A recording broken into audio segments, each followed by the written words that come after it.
This is the Grow Your Clinic podcast from Clinic Mastery. We help progressive health professionals to lead inspired teams, transform client experiences, and build clinics for good. Now, it's time to grow your clinic.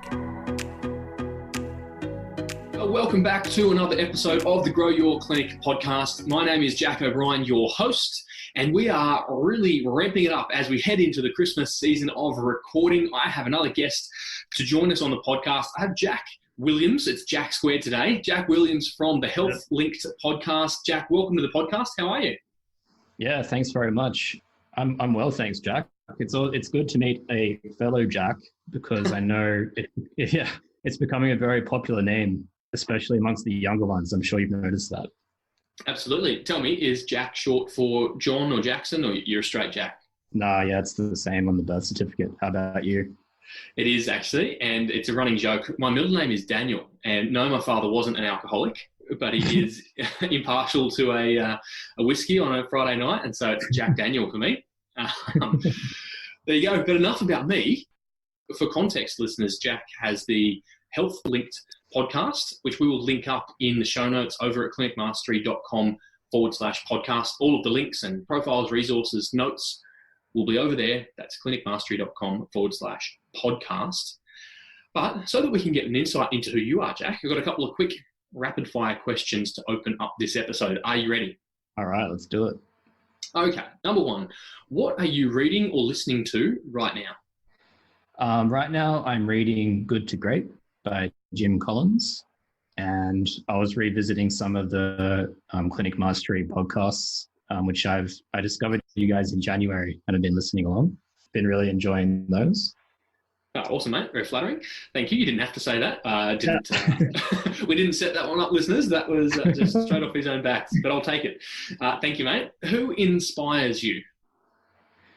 Generally, I'll have to give a shout out to Adam Meekins, only because I just attended his shoulder course in Melbourne on the weekend, just gone. Yeah, he really imparted a lot of very valuable clinical knowledge and improved the way I think about shoulders. And he's definitely a larger than life character, and it definitely translates in the flesh. Like it's not a persona, it's not a brand. That's Adam Meekins is like that in real life. I love it. For those unfamiliar, Adam is out of the UK, a physiotherapist who is quite controversial across the social medias. And, well, let's not say controversial, let's say provocative and, enjoys a robust discussion. That's for sure. Worth checking out, absolutely. He's a bit of an influencer. Okay, thanks for sharing, mate. Tell me, what did you want to be growing up? Oh, it's a good question. I stumbled across my year 6.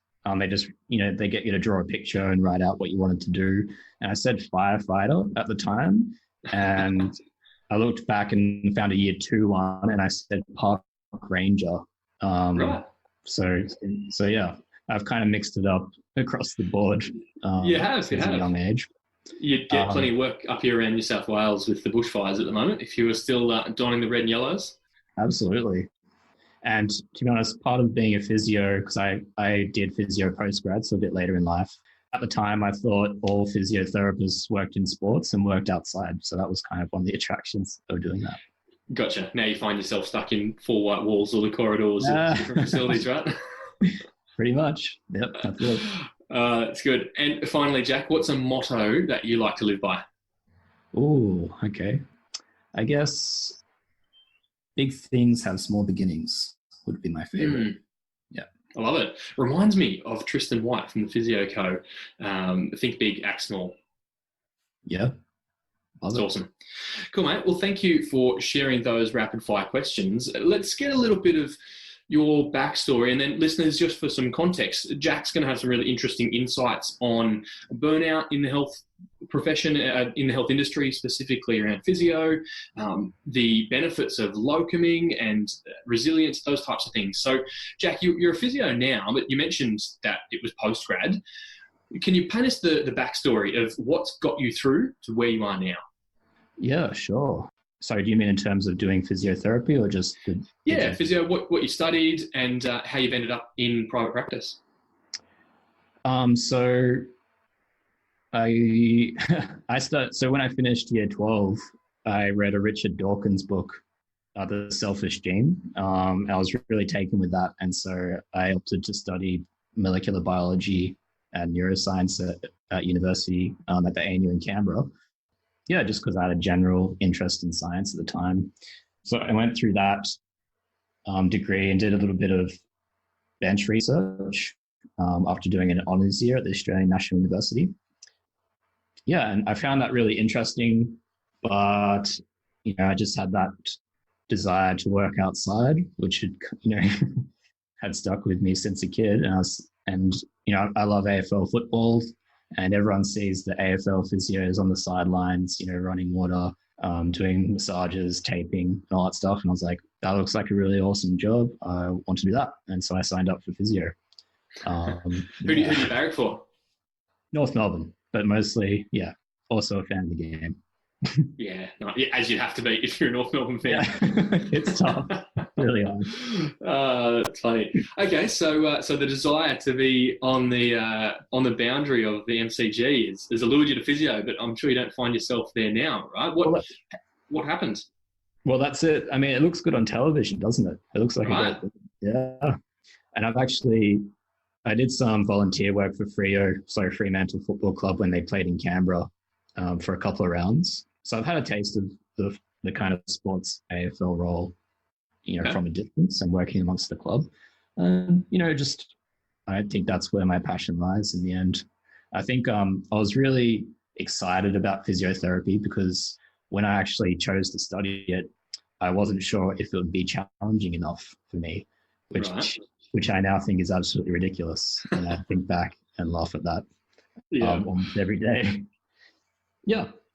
That's awesome. Okay. And so we've gone through and graduated physio, and you're a couple of years out now. And I think, as we were chatting off air, it's a really unique perspective for those listening along, your eyes, your fresh eyes, and your perspective on the healthcare industry as a whole. So what has being a physio looked like for you over the last couple of years?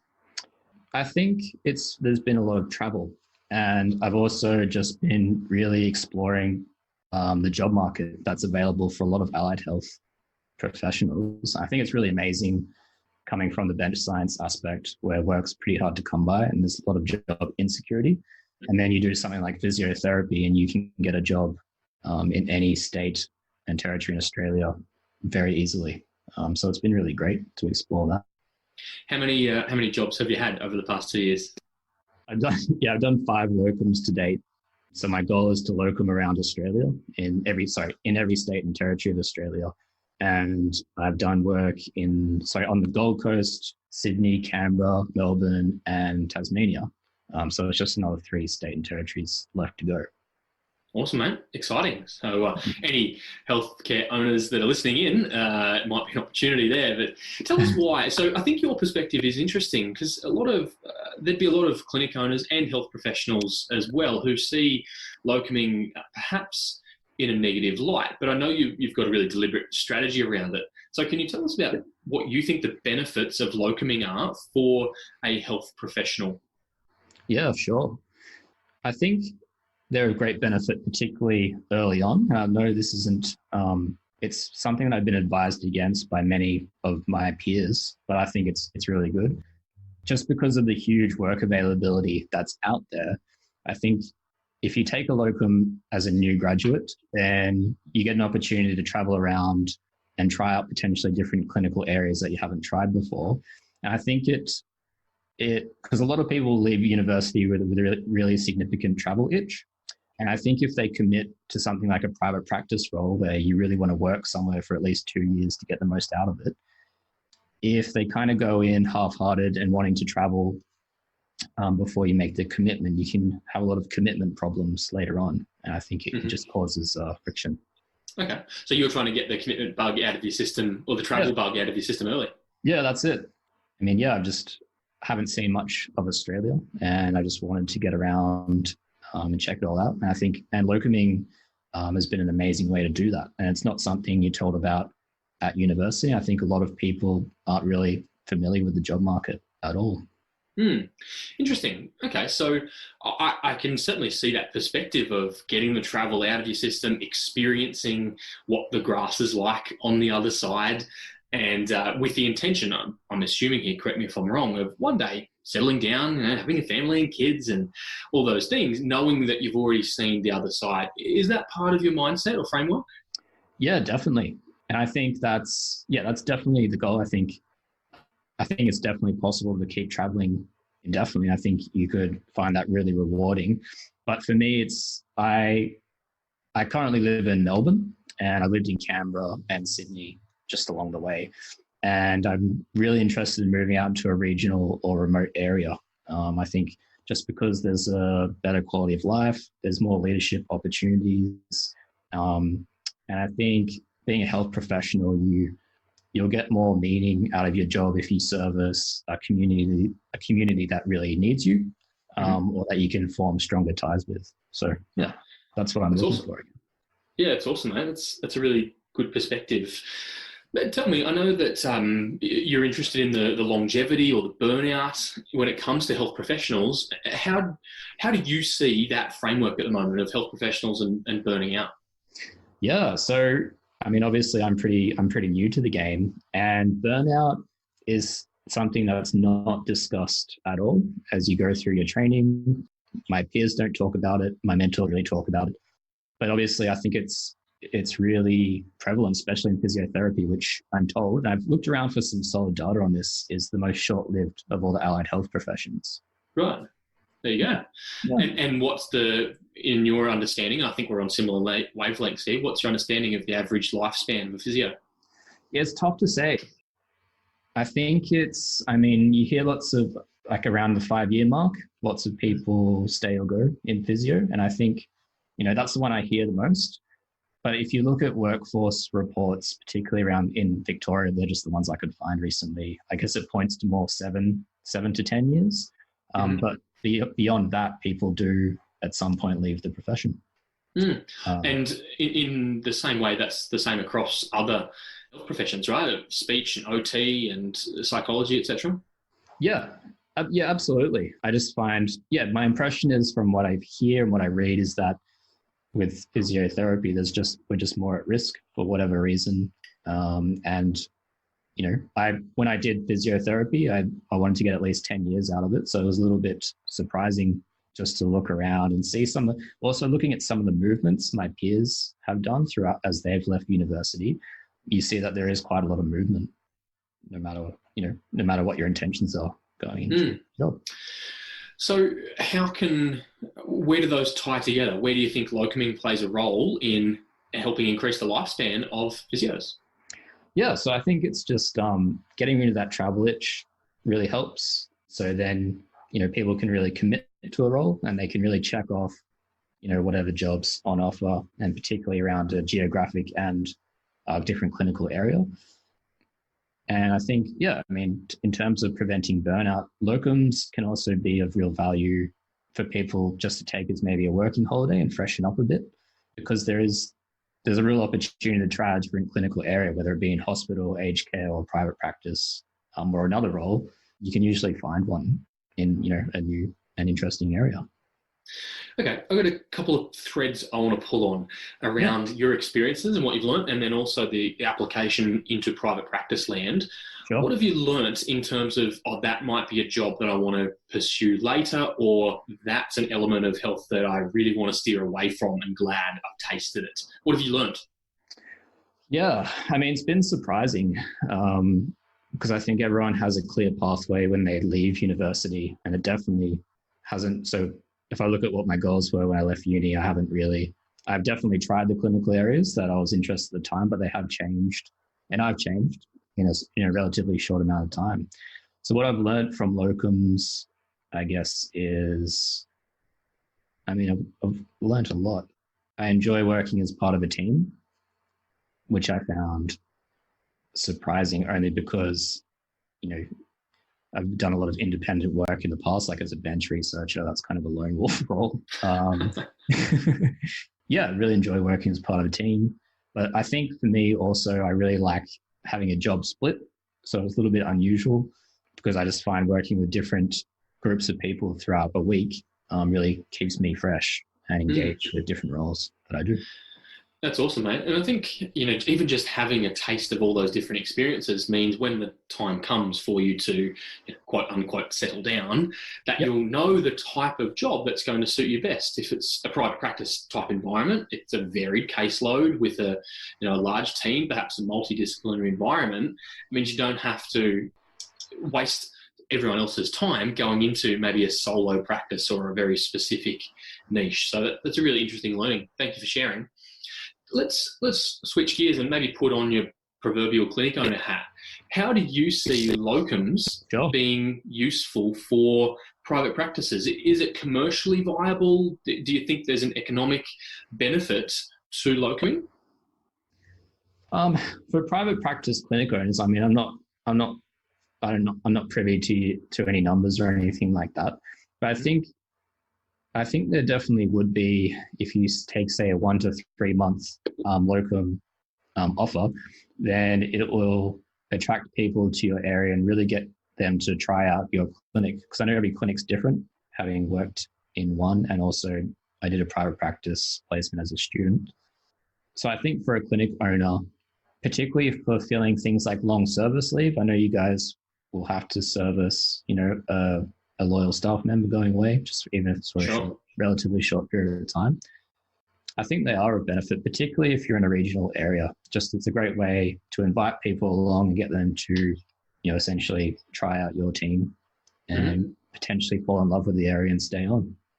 Right. It's a great potential recruitment strategy, right? Yeah.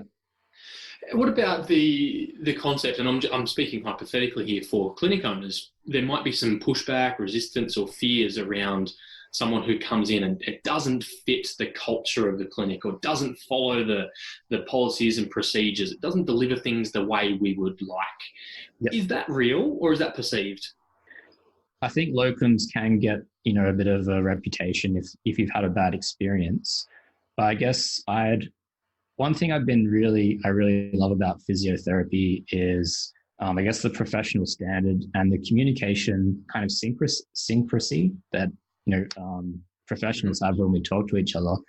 And that extends even to your social lives and pretty much in every aspect of how we go about it. I'd say I trust in the physiotherapy profession and our training systems that you'll get someone who will be responsive to feedback and who will want to slot into your clinic. That's absolutely what I try and do when I go to a new place. But if you have a bad experience, I think it'll definitely be in the minority and you'd be unlucky. Yeah, it's good insights, mate, because I think, there is this perception around bringing in a locum that they're selfish and they just want the massive dollars and they're not gonna do the way things we like because they're come and gone in such a short period. So you're saying that's more of a myth that's been perpetuated than what you've seen as the reality out there? Yeah, definitely. I think from what some of the friends in my locum kind of network, I guess what attracts them to a locum position is just the ability to travel and experience and work with new people that will help them engage and freshen up with the profession. So they're looking for new attitudes, new ideas. Market pay rates, they change between locums, and experienced locumers know that. If you have other things that you can help with a locum, so maybe you can help with accommodation, even if it's with a team member or yourself. If you have a company carpool that they can have access to, things like this are actually a really big draw card. And I think locums don't necessarily demand that huge or bonus award rate. It's not something that I'm interested in or the people that I talk to. Yeah, it's good to know. It is definitely a perception that is perpetuated out there.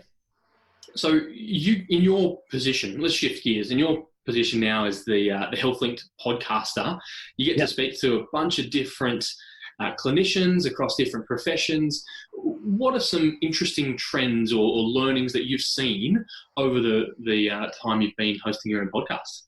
Oh, wow. So yeah, I guess there's been a bunch. So I started the podcast just because I fell in love with podcasts. I discovered the medium probably about 12 months ago. And it's changed the way I learn. It's changed the way I just go about finding new information. I've stopped listening to so much music because I listen to more podcasts, as it were. Yeah, so the goal of the podcast is to, as you say, talk to a bunch of different health professions, just because I'm really interested in interdisciplinary learning. Having done some as a student, I had one particular experience, which was a voluntary experience where we built a student network in Canberra across 3 universities, across multiple health disciplines, and we held student development workshops. It was a really rewarding experience. And I think, again, we leave university not knowing lots of things, but into like multidisciplinary learning is something that I really wanted to pursue. So I started the podcast and talking to different people across different professions has been fantastic. And I guess my favorite podcast to date was with the Allied Health Director at the Royal Darwin Hospital. So with Amanda O'Keefe, and she's a speech language pathologist.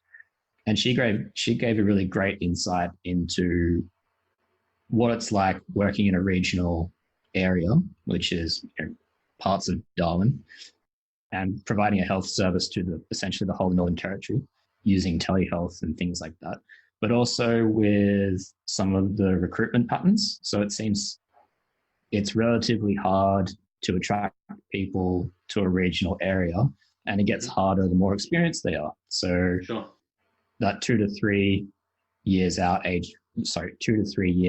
experience level is really hard to recruit for, and gets harder for 5 to 7 years. I've heard the same things, particularly for physio in some parts of Queensland.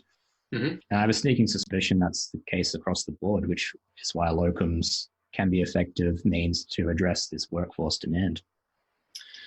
Yeah, it's cool, mate. And I've really enjoyed listening to your little snippets on the podcast. It's really interesting. It's some different insights that I think we as clinic owners can get in the habit of the echo chamber a little bit, and we listen to profession-specific stuff or just business stuff. And so it's really good to hear the perspectives of other professions, of not just business owners, but clinicians who are on the ground. So yeah, I really think your podcast is a must listen. For those who already love podcasts, you can find it on all the players. As we land this plane, Jack, if you could speak to clinic owners around how they lead and inspire and manage their teams, what's some advice that you would give to clinic owners as they mentor young professionals? Yeah, sure. I guess it's a tough one, but I think a lot of people who are coming through, particularly, at my stage of the career, I guess is about 2 years. I think my experience with private practice is that I was looking to take ownership of quite a lot of things like community engagement, as well as advertising on social media. Like I was quite ready to take that on board myself, but for some private practices, I know they quite often delegate this to their administrative team. So I would really recommend that they ask the therapists if they want to take ownership of social media and also community engagement, and see what the response is, because I think a lot of people want to push their own personal brand, really get involved with particularly social media involvement, because it's really fun. Yeah, it is a lot of fun.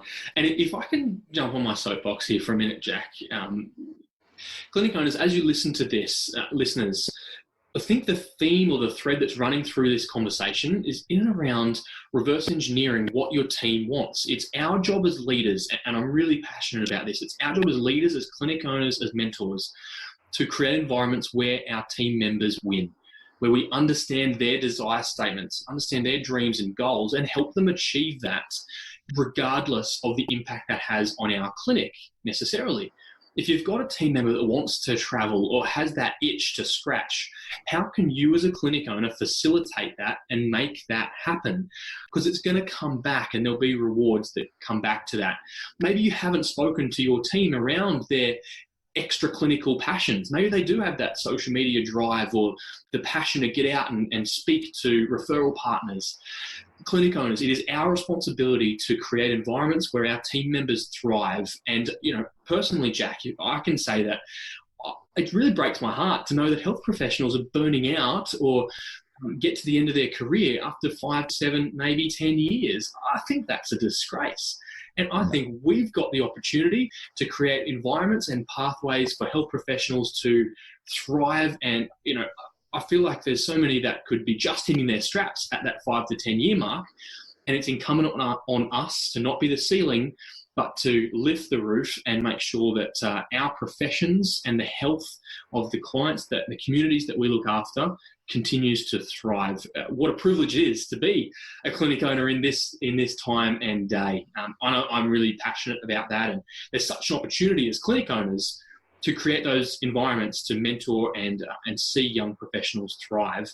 And progressive clinic owners are seeing that opportunity and leading their teams in an inspired way that in turn creates amazing patient experiences and sees their clinics grow. And so it all goes around in swings and roundabouts. It's all part of this beautiful ecosystem, and your perspective is really refreshing on that, Jack. So thank you so much for jumping in and allowing me to jump on my soapbox, but also sharing your experiences and insights.